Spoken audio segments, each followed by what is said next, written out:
Okay. Welcome back to Financial Accounting Info. This video, we're going to look at the statement of cash flow or the cash flow statement. So, we've got a question that we want to look at here, which is question 5 on this question paper. The question reads, as a junior bookkeeper, you are requested by your manager to draft the following. We've got the first part, which is statement of cash flow for NADA traders as at 30 June 2021. And also, we are given a 5.2 note for cash received from customers and 5.3 note for cash paid to suppliers and employees. So as for this video in particular, we are going to look at note for cash paid to suppliers and employees only, which is 5.3, and the question has got 15 marks. So this is what we have according to this question, which we are going to look at as for this video.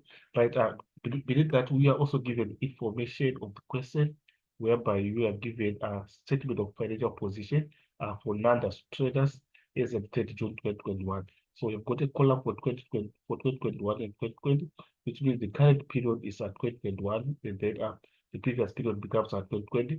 So this is as the statement of financial position that we are given. So going down, yeah, you'd see that we've got a continuation of the information that we have in the question. We are given also additional information which you need to go through before you answer the question, and they're given extract from the statement of profit or loss and other comprehensive income for the year ending 30 June 2021. So going to the next page, you'd see that we have got a continuation of the question. So we can just try to see what we have there. You would see that now the information, you've got information 3 as a continuation of the information that we're given in the question, and we are given a property, plant, and equipment there, which is the notes there that we are given for the two periods, that is 2021 and 2020. So going down, we are also given note 2, where we are given other financial assets, and note 3, cash and cash equivalents. On the last part, we are given statement of changes in owners' equity. So going back to our question, we can now try to go to our answer section and see the calculation part that we are going to go through. So we are going to calculate the cash paid to suppliers and employees using this statement. So in this statement, we are going to start with the figure for revenue. So obviously here we are going to say our revenue. And then we are going to go to the question and try to find out what we have in terms of revenue. Obviously, we are going to go to our previous page, where we have some information that we are given in terms of the revenue. So coming in here, you'll see that this is where we have revenue on the extract from the statement of profit and loss and other comprehensive income. So the figure of revenue that we have in there is 4,200,000. So there's the figure that we are going to put as our revenue. So if you come in here, you see that our figure is 4,200,000. So this figure, we are going to start with this figure as a negative. Why? Because the net figure that we are supposed to get there is going to be the expenses for the period. So we should present the expenses for the period as a negative figure. Remember, this is a statement of cash flow, so it records the actual cash movement in and out of business. So the figure for expenses for the year that we're going to start with should be a negative figure. So for it to be a negative figure, you can start with revenue as a negative, so that you can get the figure for expenses as a negative. So there now we have comprehensive income for the year. So here we are supposed to adjust for comprehensive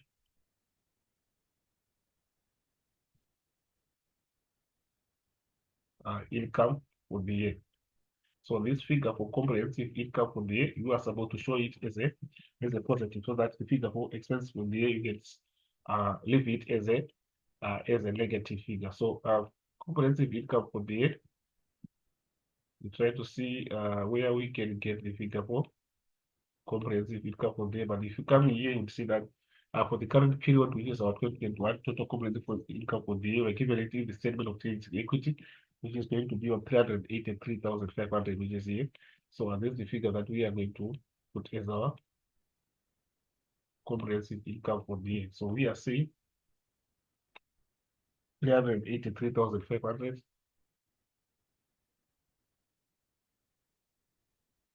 So with that now, we can now try to add there by saying negative 4,200,000 plus 383,500, and we get a negative answer there that we are supposed to put there as our expenses.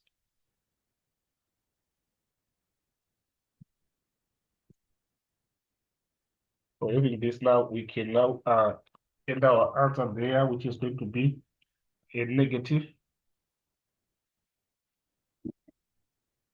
So our answer is going to be a negative 3,866,500. So here we have got 3,866,500, and we are saying we should leave it as a negative, whereby we are saying we leave it in brackets to indicate that's a negative. And this figure is representing expenses.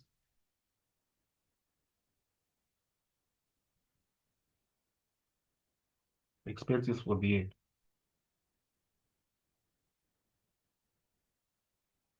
So if we calculate that one now, we can go to the adjustment section. So we are saying adjustments.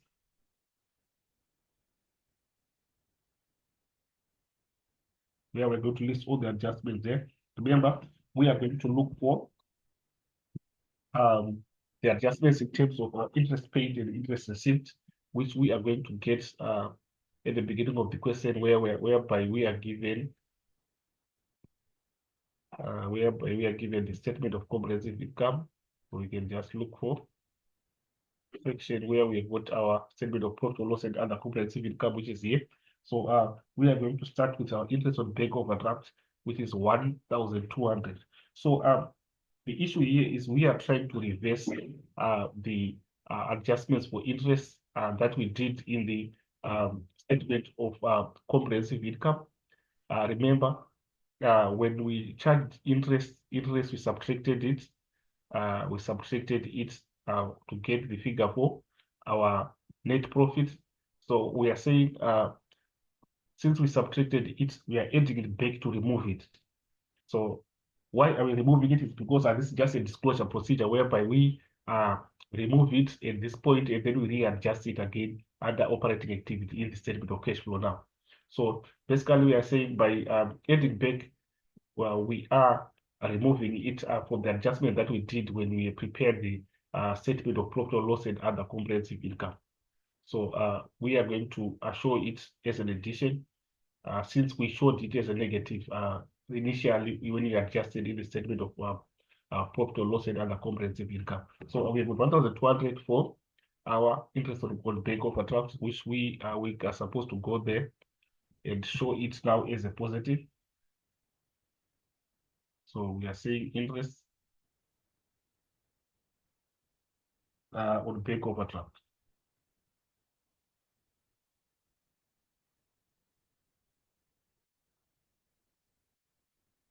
And the figure that we have, remember, is 1,200, will show it as a positive. Then we check for the next figure for interest that we have there. We also have interest on mortgage bonds, which is 166,500. So remember, we subtracted it again in the statement of profit or loss and other comprehensive income. So now we add it now to remove it. So we go again and put that one. It's 166,500. Can we say interest on mortgage bonds?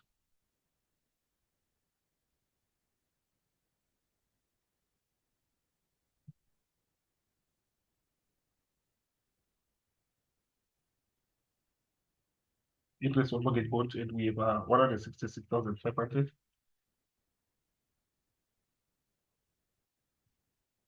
So this is what we have, and then we check again for other adjustments regarding our interest, like the interest received, interest paid. Like it means that we're done with our interest paid. We go to interest received, whereby having interest on our fixed deposit, and we are told that the investment was made on 31/12/2020, and there is a question mark, which means we have to calculate it.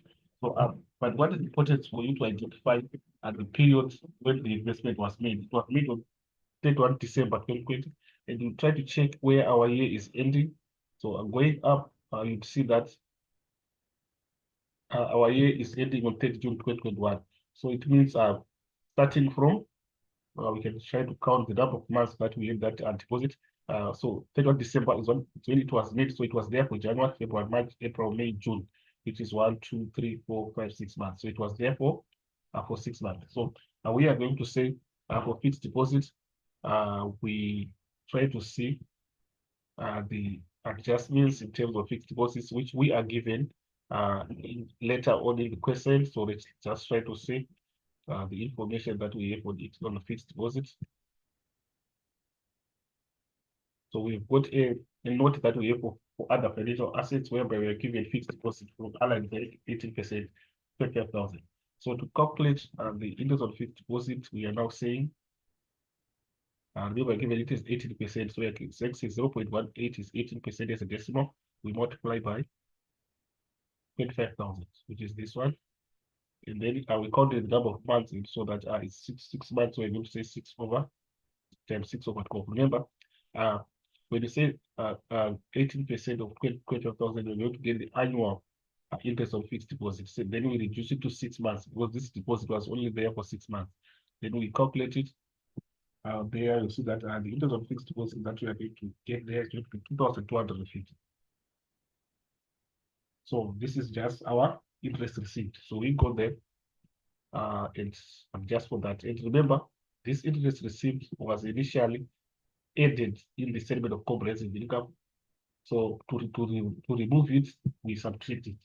So we are saying interest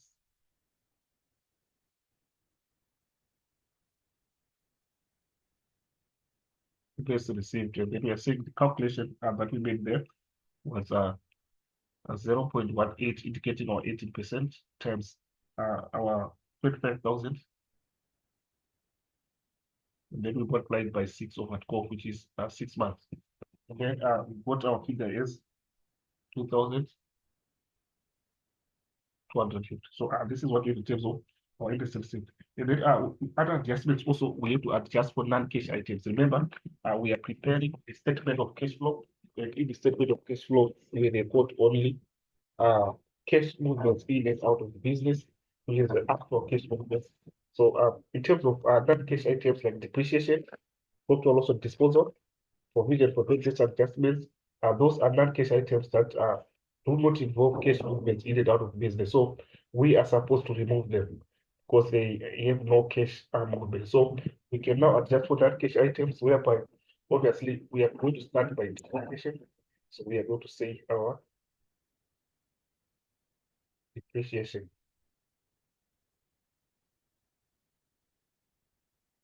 So we can just try to go back and see what we have in terms of our depreciation. Obviously, we have a note that we are given that is showing us those non-current assets that we have here. We have got a note.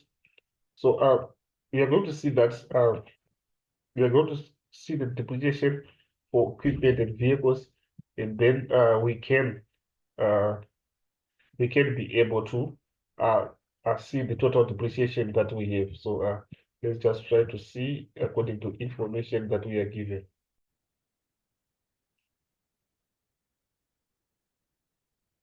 So we are going to start with calculating depreciation for our equipment here.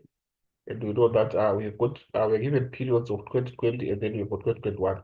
So this being the current period 2021 and then the previous period being 2020. So if you want to calculate the depreciation now for the year for equipment, remember we've got a cumulative depreciation that we were given for the previous year, which is 172,500. And then for the current year, we've got 267,500. And then if you check, you would see that we are not having any equipment that was disposed or sold. So basically, we only have the one that was purchased. Remember, our cost in 2020 was 325,000, and it's now 410,000, which indicates that there's something that it was added. There was an addition. It was a purchase of equipment. So if you have a purchase only and you don't have any disposal, it means we can easily calculate the depreciation for the year by saying accumulated depreciation that we have for the current year minus the accumulated depreciation for the previous period. So basically, we are saying 267,500 minus 172,500. So we can try to calculate it as such, whereby we are saying 267,500 167,500, and then we subtract 172,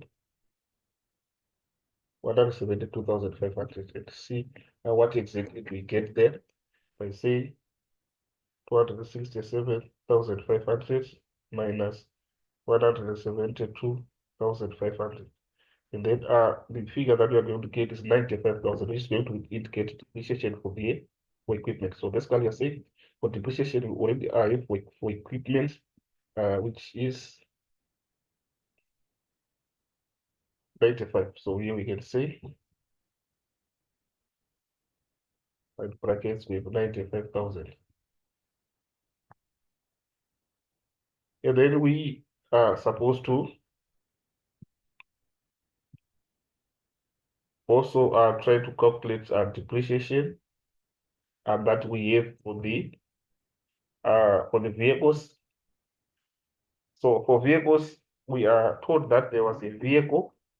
The vehicle has been sold on 30 June 2021 for 132,000. The cost price of this vehicle was 227,500, and the net carrying value amounted to 120,000.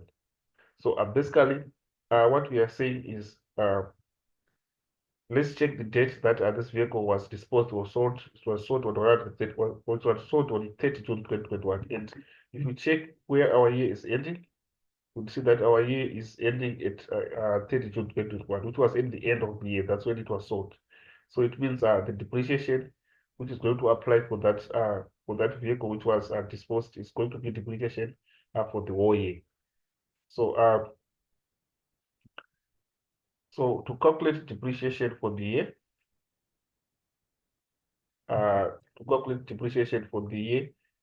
we are going to say depreciation for the current period versus depreciation that we have for the previous period again.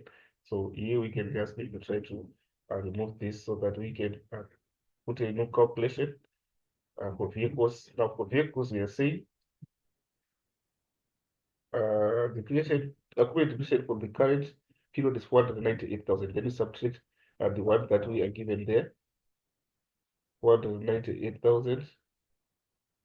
And then we subtract the one that we have there, which is 366,000. So we say 498,000, and we subtract 366,000.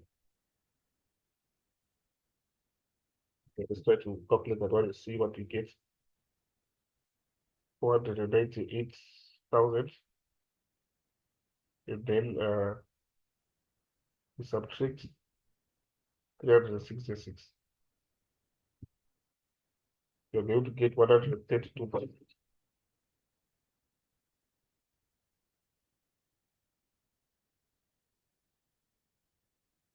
This is what we have there.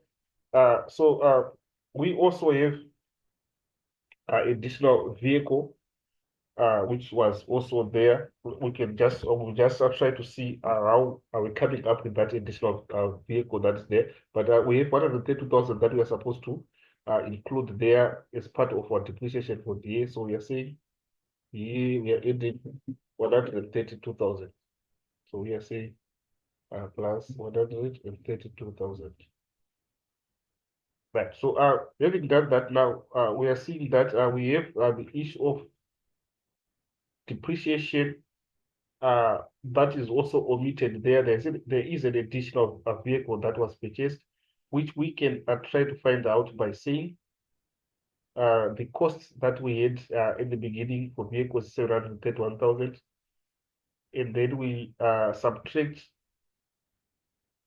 the one that was sold, which was in the cost price of 227,500. So if you say let's just try to remove this one. So if you say the costs in the beginning for vehicles, which is 731,000 is given there, let's just try to confirm that figure. We have got 731,000, which is this one. It was the cost of vehicles in the beginning. So if you say 731,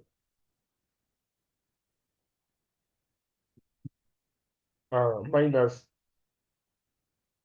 the cost of the one that was disposed is here 227,500.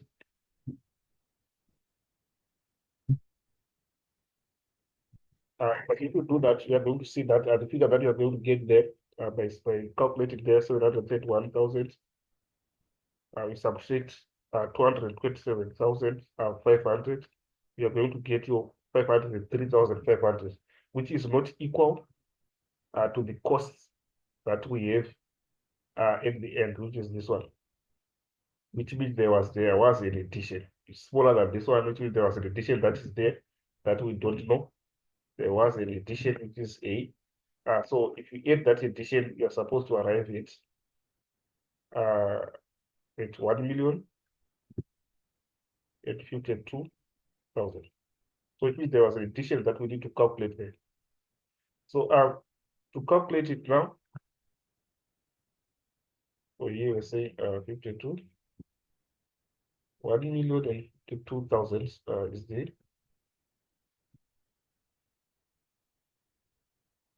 So this is what we have. Then so to calculate the additional value, we are now saying we make A the sum of the formula here, whereby we are now saying 1,052,000. We can just maybe try to create some space there. Whereby now we are saying if you make it the sum of the formula, we are saying A is equal to 1,052,000. You subtract this one, taking the other side, it becomes negative 731,000. This one becomes positive, plus 227,500. And then we are going to get a figure of, let's just try to copy that one. We are saying 1,052,000. And then you subtract 731,000. And then you get 227,500. And then you're going to get 548,500. 548,500. And this figure is going to also be indicated in the statement of cash flow as an addition of non-current assets. And obviously, it will be a negative figure in the statement of cash flow. So, and this is other investing activities. So here it's telling us that there's an additional vehicle that was introduced, and it's not being mentioned in the additional information, which means there is also depreciation that is there for that vehicle.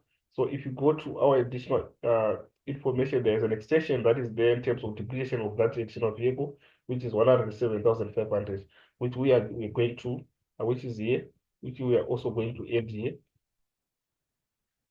107,500. So we are saying plus 107,500.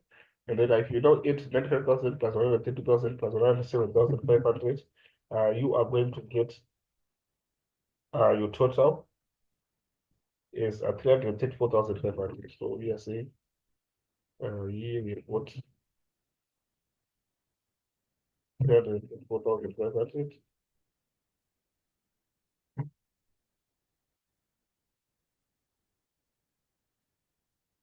So this is what we have in terms of our depreciation. Then obviously there was a vehicle which was disposed, so we need to calculate the profit or loss on disposal, which is here.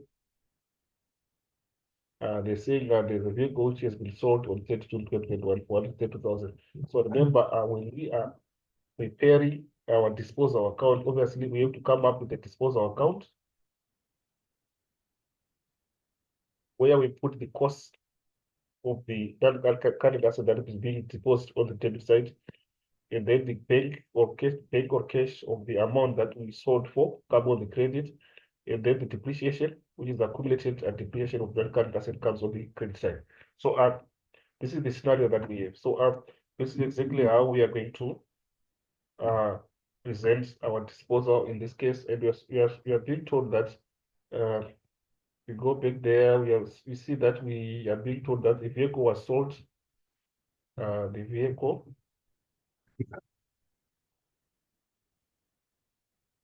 was sold on 32 for 132,000. So this is the amount that it was sold for, which is supposed to be the bank, which is on the credit. So we are saying This is the 92,000 on the credit. And then we check the cost. The cost should be on the debit.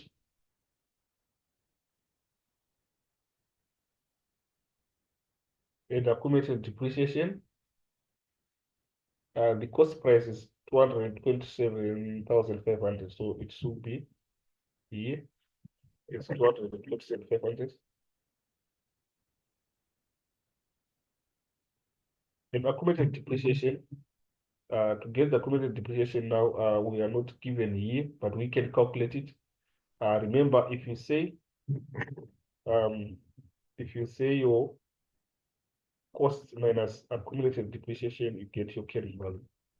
So to get the accumulated depreciation figure there, you're going to say accumulated depreciation is equal to cost minus your carrying value. So obviously our cost we have 227, and then you subtract your carrying value. Let's see if you are given the figure for carrying value. It was told that the carrying value is 120,000 here. So we come here, subtract 120,000. We calculate it like that, so I'll see that we are going to get your 127,500, and then you subtract your 120,000. 107,000, 107,500. So here we are having 107,500. So having done that now, this figure we are going to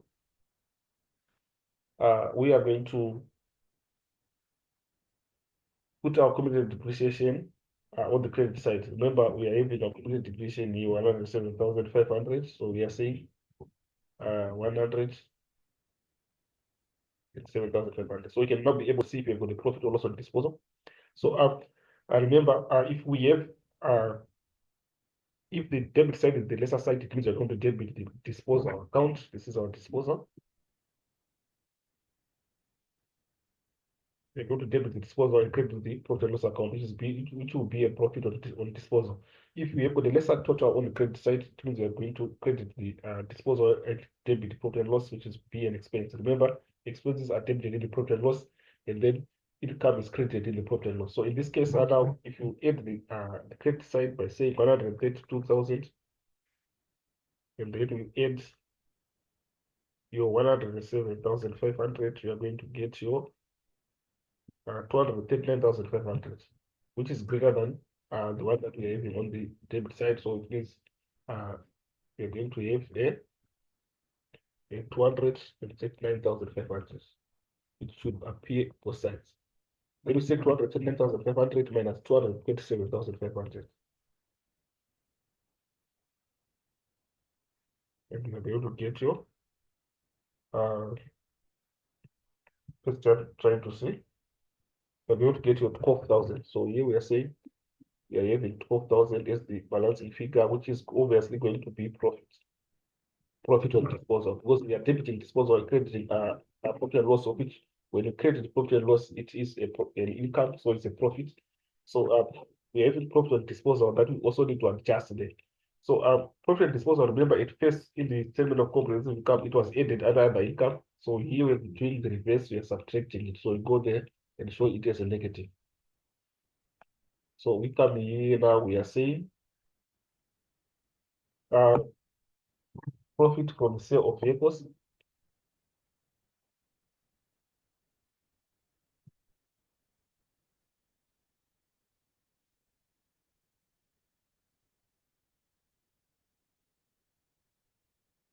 So we have 12,000, and we said we are going to show it as a negative figure. And then from profit from the sale of vehicles, we can now look for changes in working capital.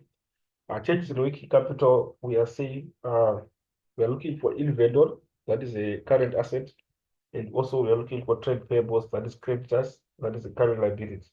So we check if there's an increase or a decrease in inventory, or we have an increase or decrease in terms of trade payables or creditors. So let's start with inventory and start trying to see if there is an increase or a decrease. So if you come here, see that we can go to the beginning of the question where we have our inventory, which is it was 181,020 and it's now 224,021, which is an increase. And if it's an increase, we show it as a negative there in the adjustments because it's a current asset. So an increase in the current asset to show it as a negative. So we are saying 244,000 minus 181,000. So we need to calculate that one. 244 minus 181. And then we are going to get your 63. Right. And then we're going to get your 63, which we are going to show as a negative because it's an increase. So here we are saying it's equal to 63,000. So we go there and show it as an increase.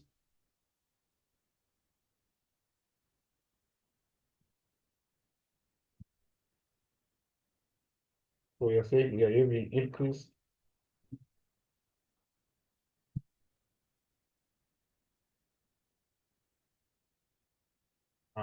basically this is our increase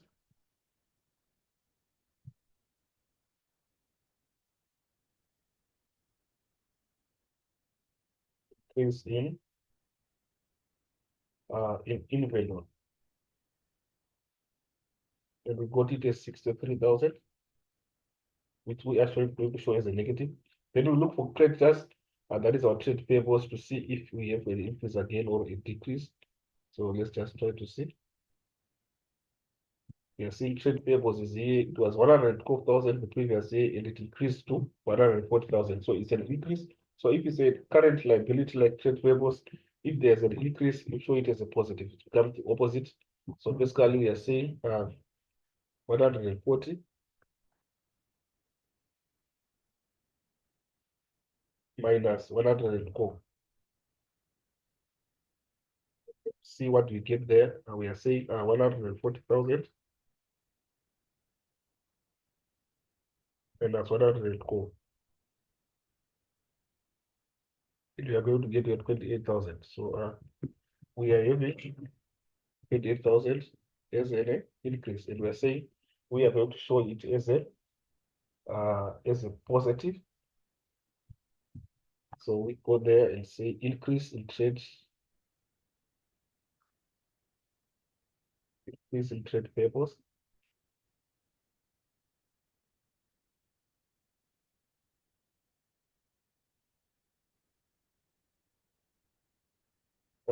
Whereby we are saying the figure that we got is 28,000.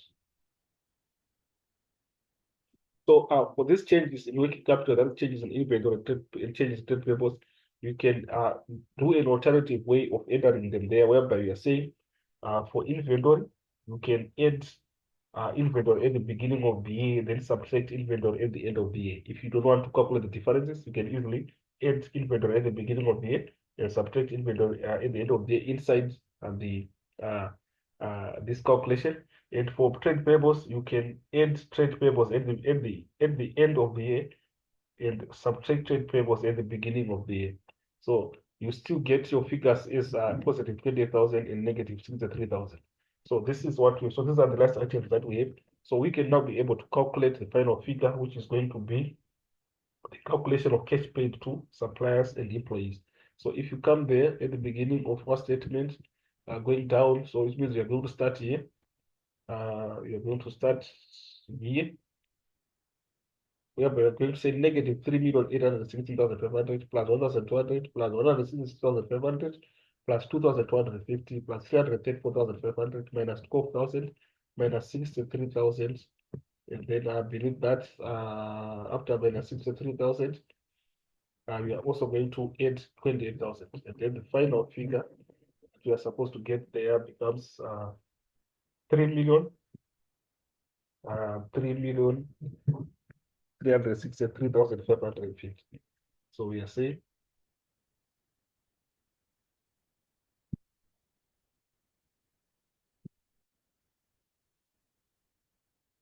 here we can put your double lines.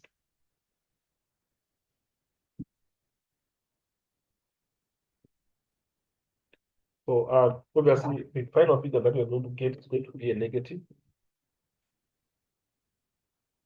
So we say the final figure is going to be 3,363,550. And then I will show it as negative because remember this is a cash paid to suppliers and employees. And when it's cash paid, obviously it's going to be a negative. But if you add there, starting with the negative figure at the beginning, going down, you're going to get the final figure as a negative figure. So this is what we have, guys, in the calculation of cash paid to suppliers and employees. So this is a note to the statement of cash flow or cash flow statement that is calculated. So it comes as a pre-calculation that is made before preparing the statement of cash flow. So inside the statement of cash flow and operating activities, that's where we are going to put the figure for cash paid to suppliers and employees. Remember also there is a cash received that we are also supposed to uh, calculate. Also, if you go to the beginning of the question, we also have another note there that is a cash note for cash received from customers. It's something again that we have to calculate as a pre-calculation, and then we included other operating activities as well as our cash paid to suppliers and employees goes from the figure being taken from the note to the statement of cash flow and then taken in other operating activities. And of course, the reference has to be made in terms of where the note is. Remember, the notes will be numbered, so you just make a reference that it's not number 2 or not number 3, and then you make a reference there, both on note for cash received for customers from customers, and then note for cash paid to suppliers and employees. So this is what we have, guys. Let's stay tuned for more videos to come. Let's subscribe and share. Let's share the link to our colleagues who are doing financial accounting info. Let's turn on the notification button so that when I upload new videos, you get notified. Let's stay tuned. As for this video, I'm signing out. Let's meet again in the next video.